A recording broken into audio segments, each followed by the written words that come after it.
ஆச்சி கொழுக்கட்டை மாவு வந்தாச்சு. ஆச்சி கொழுக்கட்டை மாவிற்கு கொழுக்கட்டை அச்சை கேட்டு வாங்குங்கள்.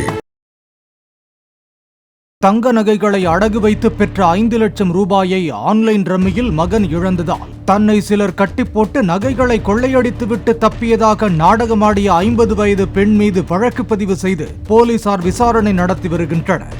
சென்னை போரூரை அடுத்த காரம்பாக்கம் தர்மராஜா நகரைச் சேர்ந்த சாந்தி தனது மகன் சிவமுருகன், மருமகள் சந்தான லட்சுமி ஆகியோருடன் வசித்து வருகிறார்.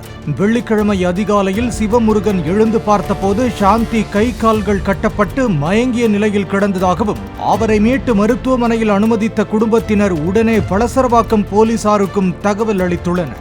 கொள்ளையர்கள் வீட்டிற்குள் நுழைந்து கொள்ளையடித்ததற்கான எவ்வித தடயமும் இல்லாமல் இருந்தது போலீசாருக்கு சந்தேகத்தை ஏற்படுத்தியது. வீட்டில் நடத்திய ஆய்வில் 26 சவரன் தங்க நகைகளை அடகு வைத்ததற்கான ரசீதுகளை போலீசார் கண்டெடுத்தனர். அத்துடன் வீட்டில் இருந்த சாந்தியின் செல்போனையும் பறிமுதல் செய்து ஆய்வு செய்ததில் சாந்தி தனது மகனுக்காக அவரது மருமகளின் நகைகளையும் அவரது நகைகளையும் கடையில் அடகு வைத்து கொடுத்ததற்கான ரசீதுகள் வீட்டில் இருந்து கண்டெடுக்கப்பட்டன. விசாரணையில் இவர்கள் கடன் பிரச்சனையில் இருந்து வந்ததாகவும் நடக்க உள்ள ஒரு திருமணத்திற்காக நகைகளை மருமகள் எடுத்து பயன்படுத்துவார் என்பதால் திட்டமிட்டு சாந்தி நாடகமாடியதாகவும் போலீசார் தெரிவித்துள்ளனர்.